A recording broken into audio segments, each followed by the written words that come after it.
Hello hello friends. इस video में हम समझते हैं भारतीय संविधान का आर्टिकल 3 और आर्टिकल 4 को। भाग एक में जो है आर्टिकल 1 से लेकर 4 तक दिया गया है, जिसमें से आर्टिकल 1 और 2 को हम पढ़ चुके हैं। अब इसमें हम देखते हैं आर्टिकल 3 और 4 में क्या दिया गया है। आर्टिकल 3 में जो दिया गया है उसमें जो है भारतीय संसद को यह शक्ति दी गई है, यानी पावर दी गई है कि भारत की संसद जो है भारत के अंदर जो राज्य हैं, यानी भारत के जो 28 राज्य और 8 केंद्र शासित प्रदेश हैं, उनमें जो है चाहे तो उनका जो है परिवर्तन कर सकती है, यानी उनका पुनर्गठन कर सकती हैं। यानी आर्टिकल 3 में जो है आर्टिकल 3 या अनुच्छेद 3 में जो है भारतीय संसद को यह शक्ति दी गई है कि वह राज्यों का पुनर्गठन कर सकती है। आर्टिकल 2 जो है बात करता है, वह किसी विदेशी क्षेत्र को भारत में मिलाने की बात करता है, या किसी नए क्षेत्र को जो है नए क्षेत्र को अगर कोई मिल जाता है तो उसका जो है पुनर्गठन करके भारत संघ का राज्य स्थापित करने की बात करता है। लेकिन जो आर्टिकल 3 है, यह भारतीय संसद को यह शक्ति देती है कि जो भारत के पहले से राज्य हैं उनको जो है पुनर्गठित कर सकती है, यानी दोबारा से उनको जो है गठन कर सकती है। दोबारा गठन का मतलब है कि आर्टिकल 3 के तहत जो है 5 चीज़ें भारत की संसद कर सकती है, जिसमें से पहला है कि नए राज्यों का निर्माण कर सकती है, यानी जो है किसी राज्य यानी किसी राज्य के कुछ क्षेत्र को अलग करके जो है एक नए राज्य का निर्माण कर सकती है भारत की संसद। दूसरा जो है भारत की संसद जो है जो राज्य है उसके क्षेत्र में वृद्धि कर सकती है, यानी उसकी जो भौगोलिक सीमा है उसको जो है बढ़ा सकती है। तीसरा है उसकी जो है राज्य के क्षेत्र को कम कर सकती है, यानी उसकी जो भौगोलिक सीमा है उसको घटा सकती है। चौथी चीज़ ये कह सकती है संसद की उस राज्य की जो है सीमाओं में परिवर्तन कर सकती है, यानी उसकी जो बाउंड्रीज़ हैं, यानी भौगोलिक जो बाउंड्रीज़ है उस राज्य की उसका बदल सकती है। और जो है पांचवा यह कर सकती है कि उस राज्य का नाम बदल सकती है।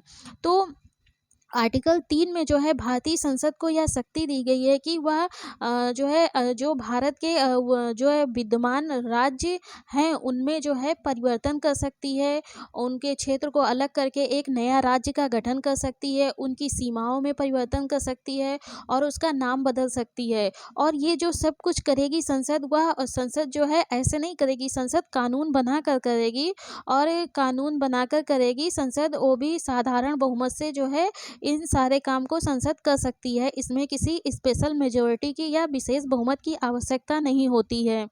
जैसे हम देख सकते हैं कि जैसे कि भारत की संसद ने मध्य प्रदेश के कुछ क्षेत्र को अलग करके यानी छत्तीसगढ़ राज्य का गठन किया है। इसी प्रकार उत्तर प्रदेश के कुछ क्षेत्र को अलग करके उत्तराखंड को जो है अलग किया है, यानी एक नया राज्य का गठन किया है। इसी प्रकार बिहार के कुछ क्षेत्र को अलग करके जो है झारखंड राज्य का गठन जो है भारत की संसद ने किया है।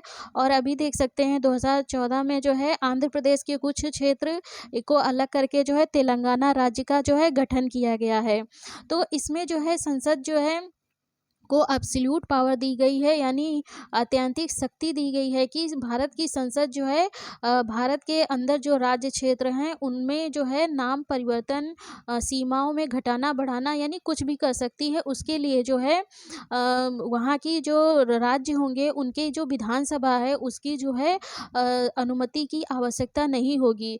लेकिन जो है इसके लिए जो है एक संविधान में संशोधन किया गया था, 5वां संविधान संशोधन अधिनियम 1955 किया गया है, जिसमें जो है आर्टिकल जो है 3 में एक प्रोविज़ो जोड़ा गया है, जिसमें यह प्रावधान किया गया है कि जो है संसद ये सब काम अगर करेगी, जैसे कि नाम में परिवर्तन करती है या नए राज्य का गठन करती है, तो राष्ट्रपति की पूर्व अनुमति से ऐसा काम करेगी। और दूसरा जो है राष्ट्रपति जो होगा ये संसद की जो ये योजना होगी, इस योजना को उस राज्य की जो है विधानसभा में जो है विधानसभा के समक्ष जो है राष्ट्रपति रखवाएगा, और उसमें जो है उस राज्य की विधानसभा का जो है राय यानी ओपिनियन मांगा जाएगा। लेकिन इसमें जो है जो संसद है उस राज्य की जो विधानसभा है उसकी जो है ओपिनियन मानने के लिए बाध्य नहीं है। अगर वह जो है उससे सहमत हो भी सकती है, नहीं भी हो सकती है, लेकिन यदि संसद जो है परिवर्तन करना चाहेगी तो वह परिवर्तन कर सकती है। यानी कि विधानसभाओं का जो है ओपिनियन जो है इसमें जो है कोई महत्वपूर्ण नहीं है।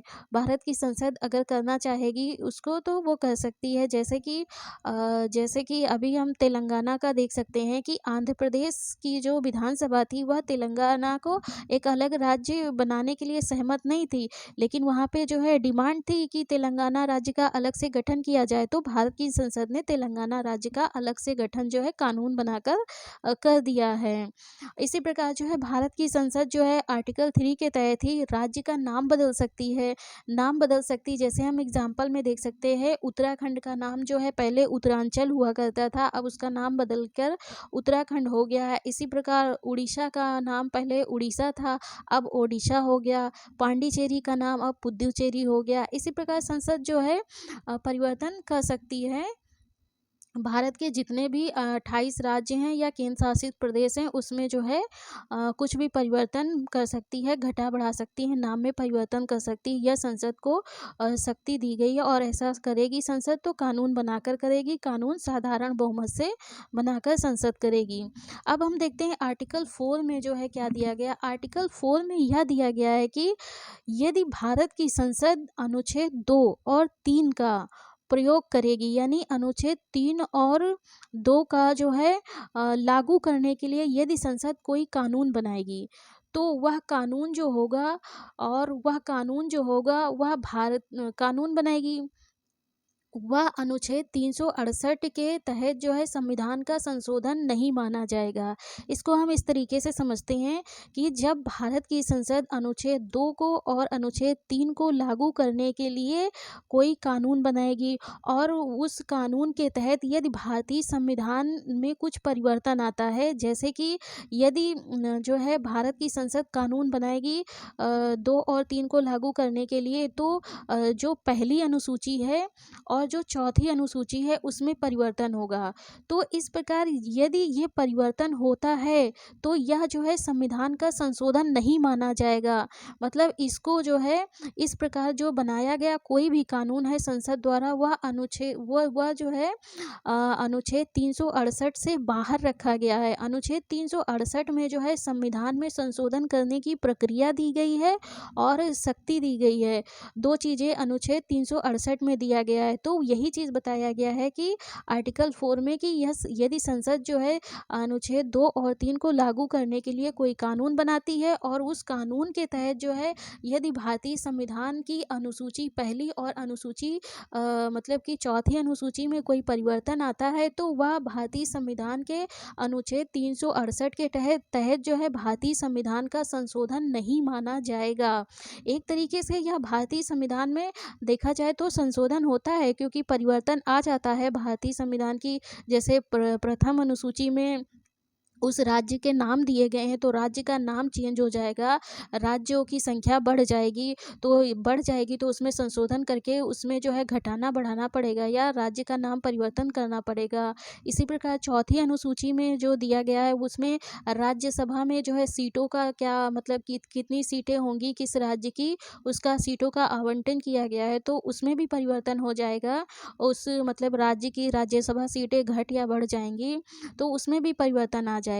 परिवर्तन तो होता है जब संसद 2 और 3 का प्रयोग करती है या इसमें जो है किसी राज्य को मिलाती है या राज्यों का पुनर्गठन करती है, तो संविधान में भी परिवर्तन करना पड़ता है अनुसूची पहली अनुसूची में और चौथी अनुसूची में। लेकिन आर्टिकल 4 में यह स्पष्ट यानी क्लियरली कह दिया गया है कि यदि ये परिवर्तन यदि होता है, संसद अगर कोई कानून बनाती है और कोई परिवर्तन होता है, तो यह संविधान का जो अनुच्छेद 368 है उससे यह बाहर रखा जाएगा और यह संविधान का संशोधन नहीं माना जाएगा। संशोधन नहीं माना जाएगा, क्योंकि जो है ये सारे अनुच्छेद 2 और 3 का प्रयोग जब संसद करती है तो इसमें संसद को किसी विशेष बहुमत की आवश्यकता नहीं होती है। संसद जो है साधारण बहुमत से यानी 50% प्लस वन यानी साधारण बहुमत से संसद जो है पास करके कोई कानून अनुच्छेद 3 और 2 को जो है लागू करने के लिए कानून बना सकती है। लेकिन जब संविधान में संशोधन करना होता है तो संसद जो है संविधान में संशोधन जो है साधारण बहुमत से नहीं कर सकती है। उसके लिए जो है स्पेशल मेजॉरिटी की आवश्यकता होती है संविधान में संशोधन करने के लिए।